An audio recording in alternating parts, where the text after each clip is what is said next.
Robert Capa estaba convencido de que la fotografía podía cambiar el mundo e influir de forma notable en el curso de la historia. Considerado como el mejor fotoperiodista de todos los tiempos, pasó su vida recorriendo países en conflicto y siendo los ojos de la sociedad, porque la humanidad pudo ver el horror de la guerra gracias a las fotografías de Capa.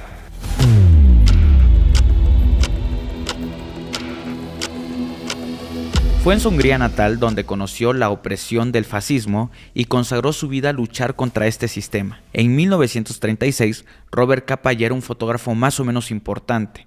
En el mes de julio de aquel año estalló la Guerra Civil Española y decidió trasladarse a la península ibérica para fotografiar los diferentes frentes de combate. Acompañado de su inseparable cámara Leica y de su pareja, la también fotógrafa Gerda Taro, recorrió los principales frentes de combate, siempre del bando de la República, los opositores al golpe fascista.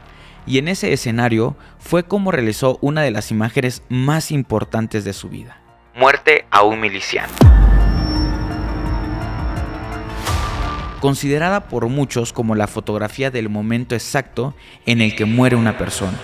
Era el 5 de septiembre de 1936 y Robert Capa estaba en el sur de España, en Córdoba. Cuentan que se encontraba realizando unas fotos con un miliciano anarquista, al que incluso algunas fuentes ponen nombre: Federico Borrell, cuando este fue alcanzado por una bala justo en el momento en el que Capa disparaba con su cámara, capturando así la muerte misma a través de una fotografía. La imagen fue publicada en la prestigiosa revista Life el 12 de julio de 1937 en un reportaje que llevaba por título Muerte en España. La guerra civil ha cegado 500,000 vidas en un año. Esta foto de Robert Capa está considerada como un ícono del siglo XX, aunque también tiene sus sombras. Hay quien dice que fue recreada, que no se trató de una muerte real, que no se tomó en combate y que incluso podría haber sido hecha por Gerda Taro y no por Robert Capa. Sigue siendo a día de hoy una de las mejores fotografías de la guerra que alguien haya podido tomar. En España, Robert Capa conoció la muerte, tanto a través del objetivo de su Leica como de forma muy cercana. Su pareja Gerda Taro falleció con 26 años en julio de 1937, cuando un tanque le cayó encima. Capa continuó toda la vida haciendo fotografías de conflictos armados, siempre soñando con ser un fotógrafo de guerra pero en paro. Que no tuviera trabajo porque no había alguna guerra que fotografiar, y en eso lamentablemente el mundo le ha decepcionado. Hoy les voy a hablar de fotografías de muerte y de cómo mucho antes que Capa, los pioneros de la fotografía se especializaron en retratar a los muertos. La fotografía nació en 1830 aproximadamente y fue después, a mediados del siglo XIX, donde surgió la costumbre de retratar a los fallecidos. En realidad la tradición había nacido mucho antes, pues desde el siglo XVI aproximadamente se venían haciendo en toda Europa retratos de los difuntos. Obviamente estos retratos eran retratos hechos en pintura, ¿no? Especialmente para los religiosos y los niños. Regresando al siglo XIX, a pesar de que ya habían pasado muchos años desde el nacimiento de la fotografía, aún así hacerse una fotografía no estaba al alcance de todos. Realmente eran muy pocos los que podían hacer esto. Solo los más pudientes tenían acceso a esta tecnología en una época donde había una tasa de mortalidad muy alta, sobre todo en los adultos. La fotografía instantánea post-mortem servía para dar conocimiento público de la muerte de algún personaje famoso o de forma más privada, para poder tener constancia de la defunción de cara a gestionar trámites como por ejemplo las herencias. Centrándonos en los niños, cabe destacar que la mayoría de los menores no habían tenido tiempo de ser retratados debido a la corta edad con la que muchos fallecían en ese entonces. Es por ello que los padres solicitaban la realización de una fotografía una vez había producido la muerte, porque no querían olvidar el rostro de sus hijos y querían que existiera algo que le dijera al mundo que ellos habían existido, que ellos habían pasado por el mundo, aunque fuera por muy poco tiempo. En la mayoría de los retratos de este tipo que se conservan aún, uno puede darse cuenta de que no son imágenes tomadas con prisa y de cualquier forma. Tienen una estética muy cuidada y una puesta en escena muy dulce, con presencia de flores, juguetes, objetos cotidianos e incluso maquillaje para que la muerte, aunque fuera el principal motivo de la fotografía, no estuviera tan presente, para que los fallecidos fueran honrados no de una forma oscura y macabra, sino desde el amor. Eso es lo que transmiten estas increíbles escenas. Lo que buscaban los fotógrafos de la época era divinizar la muerte, inmortalizar ese instante como si los menores estuvieran teniendo un dulce sueño y relacionarlo con el posible despertar de una nueva vida al cielo, a través de elementos como la presencia de flores de las que hablábamos. En estas fotografías los niños aparecen solos, pero también en ocasiones en compañía de sus madres, padres u otros familiares. Se intentaba con ellos simular que los pequeños estaban dormidos. Estas fotografías recibían el nombre de imágenes de angelitos, ya que por entonces pensaban que los niños, hasta los 13 años que fallecían en esta etapa tan temprana, se convertían en ángeles en el cielo y como tal eran representados en esta práctica fotográfica. Aunque la fotografía post-mortem vivió su época dorada en Europa durante el siglo XIX, en las décadas posteriores sobrevivió especialmente aquí en Latinoamérica. En el caso de México, hubo fotógrafos especializados en retratar a los muertos, como en el caso del fotógrafo Romualdo García, que vivió en Guanajuato durante las primeras décadas del siglo XX. Incluso la fototeca del Museo Regional de Guanajuato, Alhóndiga Granaditas, lleva su nombre y allí se exponen, entre otros trabajos, sus retratos de fallecidos. La dulzura que desprenden estas fotografías demuestran el gran amor que ponía Romualdo en su trabajo, notándose que realmente hacía todo lo posible porque los familiares del angelito se quedaran con un buen recuerdo en físico de su familiar y no con algún objeto triste. Cuando las familias llegaban hasta su estudio con el fallecido, Romualdo arreglaba la escena, buscaba los mejores muebles, accesorios, arreglaba el cuerpo de la persona, con flores, con vestuarios, incluso abriéndole los ojos si era necesario. Todo esto con el fin de que su trabajo tuviera una calidad excepcional, como se demuestra con todos y cada uno de sus retratos. Son escenas naturales, elegantes y bonitas, independientemente de la clase social de la persona que había fallecido.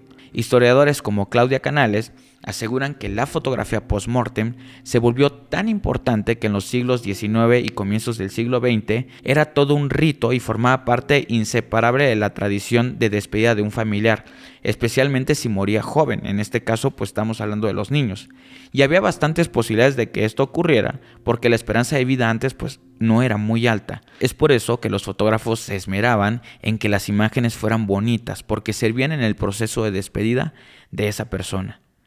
Otro gran fotógrafo de la historia de México que se dedicó a retratar fallecidos fue José Antonio Bustamante, quien en Fresnillo, Zacatecas, se especializó en retratos de la gente sencilla, y así fue como entre los años 30 y 50 del pasado siglo retrató a la muerte niña. Era otro nombre diferente que también se le daba a las fotografías de los menores fallecidos. También tenemos el caso de Rutilo Patiño, otro fotógrafo de Guanajuato que se dedicó en las primeras décadas del siglo XX a inmortalizar la vida de su pueblo, Jaral del Progreso. Y la muerte, como saben, forma parte de la vida y por eso también hizo fotografía post-mortem, especialmente de niños. Pero si hay unos fotógrafos conocidos en México de aquella época, esos son sin duda los hermanos Casasola, cuyo archivo fotográfico incluso fue el germen del nacimiento de la Fototeca Nacional. Agustín Víctor Casasola y Miguel Casasola son los pioneros del fotoreportaje en Latinoamérica. Son famosas sus fotos de la Revolución Mexicana y en ellas, por supuesto, también está presente la muerte. Podemos destacar, por ejemplo, la fotografía del cadáver de Emiliano Zapata, quien murió el 10 de abril de 1919 en una emboscada en Chinameca, Morelos. Hablamos aquí de un tipo de fotografía de muertos completamente diferente a lo que habíamos hablado antes, porque estas fotografías nuevas, estas fotografías de fallecidos, se caracterizaban por no tener ningún tipo de simulación. La muerte se muestra de manera cruda, con toda su carga de dramatismo y no se omiten los escenarios fúnebres.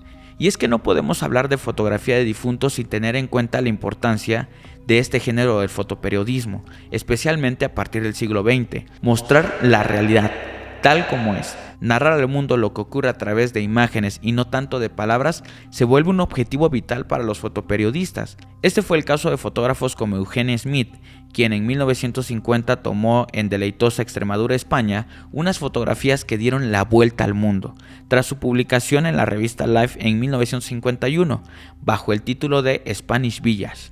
El artículo reunía 17 fotografías de la vida de este municipio y una de ellas muestra el velorio de un difunto. Gracias a este tipo de imágenes, los fotógrafos del siglo XX pudieron mostrar al mundo tal y como es, con todo lo bueno y todo lo malo, aunque no fuera estético, agradable o elegante. A pesar de todo, la muerte a día de hoy es un tema tabú, no está tan presente en nuestra vida como lo estaba en la de nuestros antepasados del siglo XIX. Las fotografías de difuntos en la actualidad suelen descansar en los archivos digitales, policiales y forenses, aunque exista un interés social en ver estas fotografías de fallecidos famosos o de determinados eventos impactantes como ataques terroristas o accidentes de gran escala.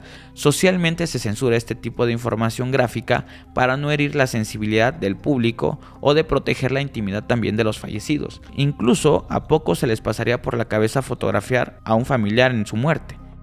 Y la mayoría ni se acerca al ataúd, siempre diciendo que prefieren recordarle cómo era cuando estaba vivo y no muerto.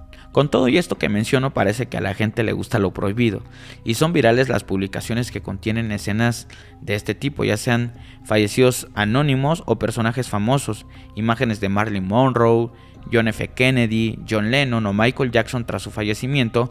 Son contenidos altamente demandados en determinadas plataformas, a pesar de que la mayoría de medios de comunicación tratan de huir de esta clase de contenidos, quizás solo por el temor de las demandas.